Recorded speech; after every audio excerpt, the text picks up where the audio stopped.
Hello everyone, welcome back to my YouTube channel. आशा करता हूँ आप सभी स्वस्थ होंगे। तो आज हम अपने कंप्यूटर मिसलिनियस का पार्ट 4 डिस्कस कर लेते हैं। आज का हमारा फर्स्ट क्वेश्चन है, operating system is the most common type of fill in the blank software. यहाँ पे बोला है कि हमारा ऑपरेटिंग सिस्टम होता है, ये किस टाइप का कॉमन एक सॉफ्टवेयर की कैटेगरी के अंडर आता है। तो ये आंसर हमारा ईजी है, इसका राइट आंसर क्या हो जाएगा, हमारा थर्ड ऑप्शन यहाँ पे राइट आंसर हो जाएगा। कि जो हमारा ऑपरेटिंग सिस्टम होता है ये क्या होता है, हमारे पास सिस्टम सॉफ्टवेयर होता है। ठीक है, ईजी क्वेश्चन है। ये काफ़ी इंपॉर्टेंट एक तरीके से कंसेप्ट आता है जो हमारा सिस्टम सॉफ्टवेयर होता है। अब सिस्टम सॉफ्टवेयर अगर आपको थोड़ा जो एग्जाम पर्सपेक्टिव व्यू में अगर हम देखें तो क्या क्या चीज़ें इंपॉर्टेंट हैं इसी टॉपिक के रिगार्डिंग जो हमारा सिस्टम सॉफ्टवेयर होता है। तो अगर इस टॉपिक में थोड़ा डिटेल में आपके साथ डिस्कस करूँ तो आपको याद रखना है कि जो आपके सिस्टम सॉफ्टवेयर होते हैं ये क्या होता है, एक तरीके से फाउंडेशनल सॉफ्टवेयर होता है जो क्या करता है, मैनेज करता है और कंट्रोल करता है किसको, कंप्यूटर के हार्डवेयर को। तो फर्स्ट पॉइंट है क्या होता है, ये करता है मैनेज। एक चीज तो क्या करता है, मैनेज करता है और साथ ही साथ क्या करता है, कंट्रोल। ठीक है, मैनेज करता है और क्या करता है, कंट्रोल करता है किस चीज को, हमारे कंप्यूटर के हार्डवेयर को। ठीक है, तो यहाँ पे मैं लिख देता हूँ जो हमारे सिस्टम का हार्डवेयर है इसको कंट्रोल करता है। दूसरा पॉइंट जो इंपॉर्टेंट है सिस्टम सॉफ्टवेयर के रिगार्डिंग ही, एक बार पूछा गया था एग्जाम में कि ऐसा कौन सा सॉफ्टवेयर है जो एक तरीके से ब्रिज की तरह काम करता है, मतलब एक पुल की तरह काम करता है किसके बीच में, यूजर और हार्डवेयर के बीच में। ओके, तो याद रखना है यूजर। ठीक है, यूजर मतलब इन जनरल जैसे हम लोग हो गए यूजर, यूजर और एक तरीके से जो हमारा हार्डवेयर होता है। ठीक है, इन दोनों के बीच में कौन सा एक तरीके से सॉफ्टवेयर होता है जो ब्रिज की तरह काम करता है, तो ये कौन से होते हैं, ये भी हमारे पास सिस्टम सॉफ्टवेयर ही होते हैं। ठीक है, अब सिस्टम सॉफ्टवेयर समझ गए कौन सा होगा सिस्टम सॉफ्टवेयर, ये हमारा होगा यहाँ पे ऑपरेटिंग सिस्टम। ठीक है, क्योंकि सिस्टम सॉफ्टवेयर की अलग अलग टाइप्स होते हैं वो मैं आपको डिस्कस करवा दूंगा क्योंकि इंपॉर्टेंट टॉपिक है। काफी बार एग्जाम में ये क्वेश्चन इसके रिगार्डिंग पूछे जाते हैं। अब कुछ ऐसे पॉइंट्स आते हैं जो हमारे सिस्टम सॉफ्टवेयर है वो क्या क्या चीजें हैंडल करते हैं या फिर मैनेज करता है। एक तो मैंने चलो आपको यहाँ पे बता दिया कि वो क्या करता है, हार्डवेयर को मैनेज करता है। ठीक है, फर्स्ट पॉइंट तो ये इंपॉर्टेंट है। फिर जैसे एक और पॉइंट आता है, अगर इसी हार्डवेयर मैनेजमेंट की बात करूँ, ठीक है, हार्डवेयर मैनेजमेंट में आपको ये चीज़ क्लियर होगी कि हम क्या करते हैं हार्डवेयर मैनेजमेंट में, कि ये डायरेक्टली कंट्रोल करता है और कोऑर्डिनेट करवाता है डिफरेंट डिफरेंट हार्डवेयर कंपोनेंट के साथ। ठीक है, अब हार्डवेयर कंपोनेंट हमें पता है कौन कौन से, अगर यहाँ पे इस चीज़ को अगर डिस्कस करें तो ये कौन कौन से हमारे पास हार्डवेयर कंपोनेंट्स होंगे जिनके साथ ये डील करता है। ठीक है, हार्डवेयर जो हमारे पास कंपोनेंट्स हैं जिनके साथ जो हमारा सिस्टम सॉफ्टवेयर है वो डील करता है, कौन कौन से होते हैं हार्डवेयर कंपोनेंट हमारे। एक तो जैसे हम सबसे इंपॉर्टेंट पढ़ते हैं हमारा सीपीयू। ठीक है, इसके अलावा जो हमारे पास रैम होता है, ये जो हमारी मेमोरी होती है, इसके अलावा जो हमारी एक्सटर्नल मेमोरीज आती हैं जैसे स्टोरेज। ठीक है, जो एक्सटर्नल जो हमारे पास दूसरी स्टोरेज आती है, हार्ड डिस्क ड्राइव या फिर सॉलिड स्टेट ड्राइव। इसके अलावा जितने भी हमारे पास इनपुट आउटपुट ऑपरेशन होने होते हैं या फिर इनपुट आउटपुट ऑपरेशन होते हैं विद द हेल्प ऑफ जो पेरिफेरल डिवाइसेस होते हैं। ठीक है, अब पेरिफेरल डिवाइसेस आपको ये याद रखना है कि ऐसे जो भी डिवाइसेस हैं जिनको हम एक्सटर्नली अपने सिस्टम के साथ अटैच करते हैं उनको हम पेरिफेरल डिवाइसेस बोलते हैं। जैसे कोई भी इनपुट आउटपुट डिवाइस है, आप क्या करते हो, अपने सीपीयू के साथ उसको अटैच करते हो। ठीक है, तो वो भी क्या एक तरीके से पेरिफेरल डिवाइस है और ये बेसिक क्वेश्चन है जो एग्जाम में पूछा जाता है एज इट इज। ठीक है, एक पॉइंट तो आपको ये क्लियर हो गया कि हमारे सिस्टम सॉफ्टवेयर होते हैं इनका एक काम होता है हार्डवेयर को मैनेज करना। और हार्डवेयर में क्या क्या चीजें मैनेज करते हैं, ये डायरेक्टली हार्डवेयर को कंट्रोल करते हैं और हार्डवेयर में जितने जितने कंपोनेंट्स होते हैं उनको डायरेक्ट करते हैं कि आपको ये काम कैसे करना है, ये किस बिहाफ पे करना है और कितने आपको यहाँ पे यूटिलाइजेशन होगी पावर रिक्वायरमेंट की। तो ये सारी चीजें कौन डील करता है, हमारा सिस्टम सॉफ्टवेयर डील करता है। फिर इसके अलावा दूसरा पॉइंट है जो पूछा जाता है काफी बार एग्जाम में, कि जो हमारे सिस्टम सॉफ्टवेयर होते हैं वो एक तरीके से एप्लीकेशंस को प्लेटफॉर्म प्रोवाइड करते हैं। ठीक है, दूसरा पॉइंट यहाँ पे इंपॉर्टेंट क्या आता है कि जो हमारे सिस्टम सॉफ्टवेयर होते हैं ये क्या प्रोवाइड करते हैं, प्लेटफॉर्म प्रोवाइड करते हैं। ठीक है, प्लेटफॉर्म किसको प्रोवाइड करता है, जो हमारे पास डिफरेंट डिफरेंट एप्लीकेशंस होती हैं। ठीक है, डिफरेंट डिफरेंट जो हमारे पास एप्लीकेशन होती है उनको प्लेटफॉर्म प्रोवाइड करता है।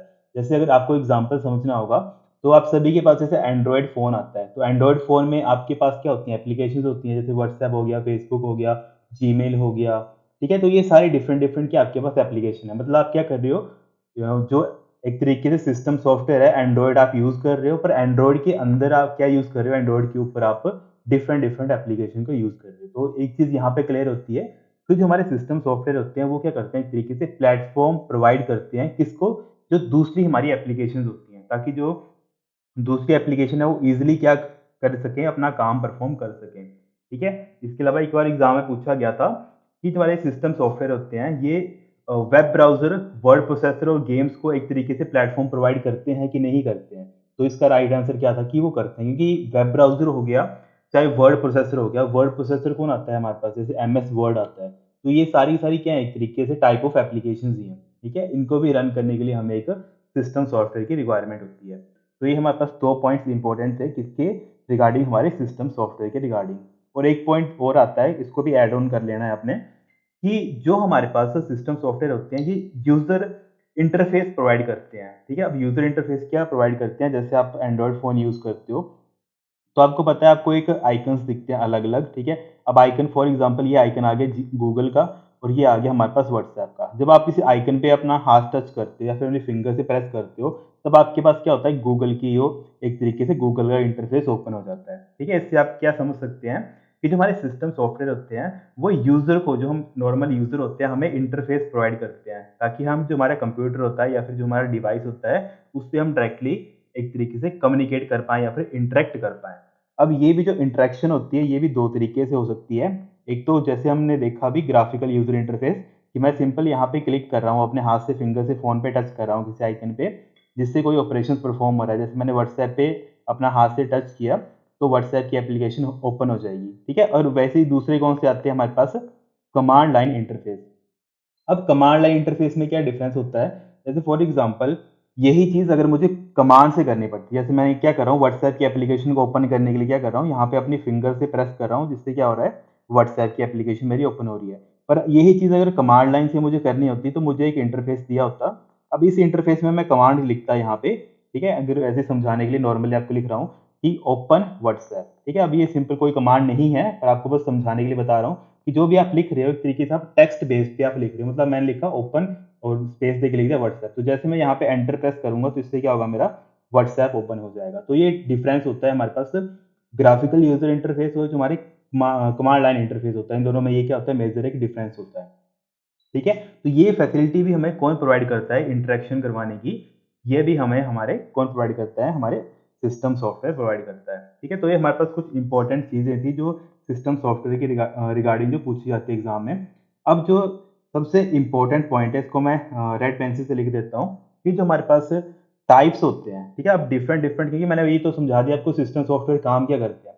पर ये भी आपको पता होना चाहिए कि सिस्टम सॉफ्टवेयर कितने टाइप्स के होते हैं। ठीक है? तो सिस्टम सॉफ्टवेयर हमारे कौन-कौन से आते हैं?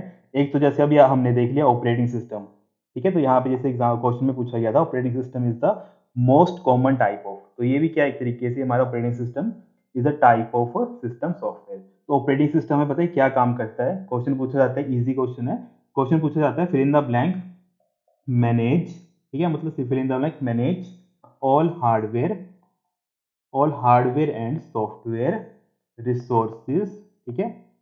रिसोर्सेज ऑफ कंप्यूटर, ठीक है? मतलब सिंपल पूछा जाता है कि डिफरेंट डिफरेंट जो हार्डवेयर और सॉफ्टवेयर की रिसोर्सेज होते हैं कंप्यूटर की, वो किसके द्वारा डील किए जाते हैं? तो उसका राइट आंसर का क्या बनता है हमारा उस टाइम पे? Operating system. और by chance operating system option option में नहीं दिया होगा, तो क्या दिया होगा? मतलब इन जनरल क्या बोलते हैं हम इनको? ऑपरेटिंग सिस्टम को ही सिस्टम सॉफ्टवेयर बोलते हैं। तो वहाँ पे इन जनरल क्या होगा? सिस्टम सॉफ्टवेयर ऑप्शन में दिया होगा। ठीक है? तो ये चीज़ आपको समझनी है। और ऑपरेटिंग सिस्टम में बताइए डिफरेंट डिफरेंट टाइप्स के कौन कौन से होते हैं? जैसे जो आप डेली यूज़ करते हो एंड्रॉयड, ठीक है? एंड्रॉयड फ़ोन आप यूज़ करते हो, डेली मैक्सिमम यूज़र यूज़ करते हैं। फिर कुछ जो हैं वो आईओएस का यूज़ करते हैं, ठीक है? और जिनके पास लैपटॉप है या फिर सिस्टम्स है, वो क्या यूज़ करते हैं? वो विंडोज़ ऑपरेटिंग सिस्टम यूज़ करते हैं। और कोई जो नेटवर्किंग में काम करते हैं या फिर कोई इन जनरल भी यूज़ करते हैं, लिनक्स को यूज़ करते हैं। ठीक है? तो ये सारे डिफरेंट डिफरेंट टाइप्स के क्या है हमारे पास ऑपरेटिंग सिस्टम है, और ये सारी किसके अंदर कैटेगरी के अंदर आते हैं? हमारी सिस्टम सॉफ्टवेयर की कैटेगरी के अंदर आते हैं। एक पॉइंट तो ये इम्पोर्टेंट है, ठीक है? क्योंकि ये इम्पोर्टेंट टॉपिक है, तो मैं इसको एक ही बार में कवर करवा देता हूँ, क्योंकि काफ़ी बार एग्ज़ाम में इससे डायरेक्टली ऐसे ही क्वेश्चन पूछे जाते हैं। फिर दूसरा इम्पोर्टेंट पूछा जाता है कि device driver is a type of, ठीक है? तो याद रखना है कि डिवाइस ड्राइवर भी हमारे क्या होते हैं? ये भी एक टाइप क्या होते हैं? हमारे सिस्टम सॉफ्टवेयर ही होते हैं। अब डिवाइस ड्राइवर क्या काम करते हैं? जैसे फॉर एग्ज़ाम्पल आपने एक नया प्रिंटर परचेज़ किया मार्केट से, ठीक है? आपने क्या किया, उस प्रिंटर को परचेज़ किया, उस प्रिंटर को आपने अपने कंप्यूटर के साथ अटैच कर दिया। तो जब आप अटैच करते हो, तो वहाँ पे सबसे पहले जब आपको एक ऑप्शन आता है, तो वहाँ पे आता है इंस्टॉल ड्राइवर। तो इंस्टॉल ड्राइवर को क्यों ऑप्शन आता है? क्योंकि जो आपका सिस्टम होता है, तो सिस्टम को कैसे पता लगेगा कि जो आपका प्रिंटर है वो कैसे काम करता है? तो उसका जो एक तरीके से पूरी की पूरी स्पेसिफिकेशन है वो ऑपरेटिंग सिस्टम या फिर जो आपका एक तरीके से जो आपके सॉफ्टवेयर है जो उसको डील करता है, जो सिस्टम सॉफ्टवेयर है उसको समझाने के लिए हम क्या करते हैं, डिवाइस ड्राइवर का जो है एक तरीके से सॉफ्टवेयर इंस्टॉल करवाते हैं। ठीक है? अब डिवाइस टैब का जो हम सॉफ्टवेयर इंस्टॉल करवाते हैं, इससे फ़ायदा क्या होता है? इससे फ़ायदा ये होता है कि जो आपके पास ऑपरेटिंग सिस्टम है, वो समझ लेता है कि जो आपके पास जो आपने प्रिंटर यहाँ पे अटैच किया है, इस प्रिंटर के साथ आप क्या-क्या ऑपरेशंस परफ़ॉर्म कर सकते हो, ठीक है? और ये बेसिकली काम होता है डिवाइस ड्राइवर का। तो मतलब एक तरीके से जो हमने अटैचमेंट लगाई है, उसको ईज़िली हम स्मूथली वर्क करवा पाएँ। ये मतलब होता है डिवाइस ड्राइवर का। और ये भी एक टाइप का क्या होता है हमारे पास सॉफ्टवेयर होता है, क्योंकि हम अभी क्या पढ़ रहे हैं? सिस्टम सॉफ्टवेयर को पढ़ रहे हैं। इसके अलावा और जैसे इम्पोर्टेंट चीज़ पूछी जाती है, जैसे फर्मवेयर आता है, तो फर्मवेयर भी एक टाइप का क्या आता है हमारे पास सिस्टम सॉफ्टवेयर आता है, ठीक है? फर्मवेयर के अंदर एक और चीज़ पूछी जाती है, इम्पोर्टेंट आती है वो यूईएफआई। इसकी फुल फॉर्म पता नहीं कितने एग्ज़ाम में पूछी गई है, इसको हम बोलते हैं यूनिफाइड यूनिफाइड एक्सटेंसिबल, लिख देता हूँ यहाँ पे मैं एक्सटेंसिबल फर्मवेयर फर्मवेयर इंटरफेस। ठीक है, पता नहीं कितनी बार एग्जाम में ये फुल फॉर्म पूछी गई है। अब ये क्या करता है बेसिकली यूईएफआई भी, ये फर्मवेयर की तरह बिहेव करता है। मतलब क्या करता है, जब हम अपना सिस्टम ऑन करते हैं, बूटिंग में जाते हैं, तो वहाँ पे ये क्या करता है, जितने भी हार्डवेयर होते हैं उनको प्रोसेस करता है और उनको जो हमारा ऑपरेटिंग सिस्टम होता है उसको भी लोड करने का काम करता है। तो दो चीज़ें करता है, एक तो हार्डवेयर को डील करता है, हार्डवेयर को चेक करता है। दूसरा काम क्या करता है, जो हमारा सॉफ्टवेयर होता है, अब सॉफ्टवेयर किसकी बात कर रहे हैं हम? ऑपरेटिंग सिस्टम की। ऑपरेटिंग सिस्टम मतलब जो आपका एंड्रॉयड फ़ोन आ गया फॉर एग्जांपल, ठीक है? तो एंड्रॉयड फ़ोन को जैसे आप ऑन करते हो, तो एंड्रॉयड फ़ोन का जो सिस्टम है वो सारी कंपोनेंट्स जो अटैच होते हैं उनको चेक करता है और साथ ही साथ जो है एक तरीके से सिस्टम को ऑन करता है, ठीक है? तो ये किस में होता है? यूईएफआई में। और एक्चुअल में हम किस चीज़ क्या बोलते हैं इसको? हम इसको फर्मवेयर बोलते हैं। तो ये कुछ बेसिक चीज़ हैं जो इसके रिगार्डिंग काफ़ी बार पूछी जाती हैं। और जो सिस्टम सॉफ्टवेयर है, अब सिस्टम सॉफ्टवेयर देखो इतना इंपॉर्टेंट है, इसके साथ कितने सब टॉपिक्स लिंक्स होते हैं और इन्हीं टॉपिक्स में क्या होते हैं, फर्दर बार बार जो है क्वेश्चन एग्जाम में पूछे जाते हैं। इसके अलावा एक और जो लास्ट इंपॉर्टेंट बचता है, ठीक है, वो आता है यूटिलिटी। ठीक है, एक आता है यूटिलिटी, दोनों बता देता हूँ जो इंपॉर्टेंट है। एक यूटिलिटी आता है, दूसरा आता है हमारे पास लैंग्वेज ट्रांसलेटर। ठीक है, लैंग्वेज ट्रांसलेटर चलो मैंने आपको पहले भी डिस्कस किया था कि लैंग्वेज ट्रांसलेटर होता है जो बेसिकली क्या करते हैं, लैंग्वेज को ट्रांसलेट करवाने का काम करते हैं, किसमें? हाई लेवल लैंग्वेज से लो लेवल लैंग्वेज में हम कन्वर्ट करते हैं। और जो यूटिलिटीज होती हैं, यूटिलिटीज क्या करती हैं? ये एक तरीके से मैनेज करती हैं, मेंटेन करती हैं और ऑप्टिमाइज करती हैं किस चीज़ को? जो हमारा एक तरीके से सिस्टम होता है, ठीक है? उसको मैनेज करना, उसको मेंटेन करना, उसको ऑप्टिमाइज करना, ठीक है? और एक तरीके से हम क्या करते हैं, जो यूटिलिटीज होती हैं, ये करती हैं, ये सपोर्ट देती हैं, ठीक है? जैसे हमारे कस्टमर सपोर्ट्स होते हैं ना, जो हमारी सहायता करते हैं, है ना? तो वैसे ये क्या करता है, सपोर्ट करता है किसको? कंप्यूटर का जो इंफ्रास्ट्रक्चर होता है, ठीक है? कंप्यूटर का इंफ्रास्ट्रक्चर को क्या करता है, ये सपोर्ट करता है। तो कुछ इंपॉर्टेंट पॉइंट है इसके रिगार्डिंग, यूटिलिटी के रिगार्डिंग। अब यूटिलिटीज में कौन कौन से आ सकते हैं, जैसे आप डेली यूज करते हो जिनको, जैसे एंटीवायरस हो गया, एंटीवायरस हो गया। इसके अलावा जो काफ़ी बार पूछा जाता है, डीफ्रैगमेंटेशन, ठीक है?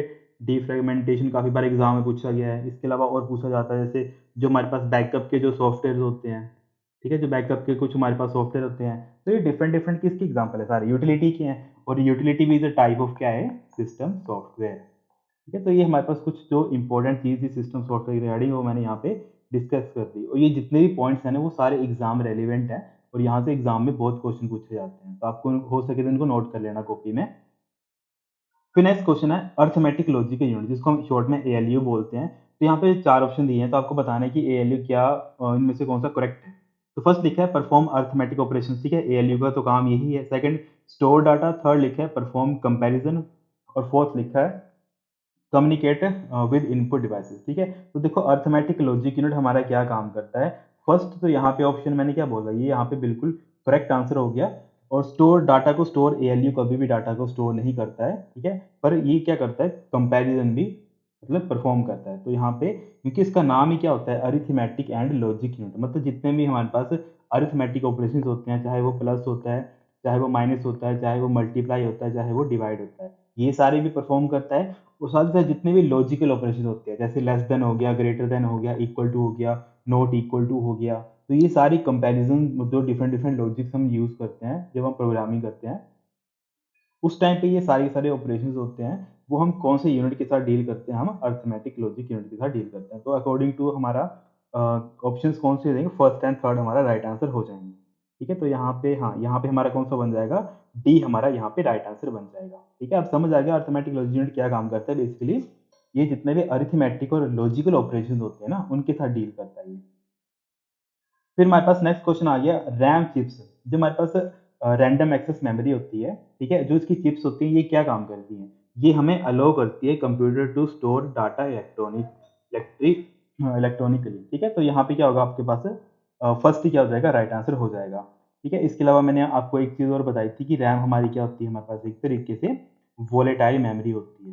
ठीक है, वोलेटाइल मेमोरी होती है। वोलेटाइल मेमोरीज क्या होती हैं, ऐसी मेमोरीज होती हैं जिनको कंटिन्यूसली क्या चाहिए होता है, चार्ज, मतलब एक तरीके से एनर्जी चाहिए होती है या फिर चार्ज चाहिए होता है।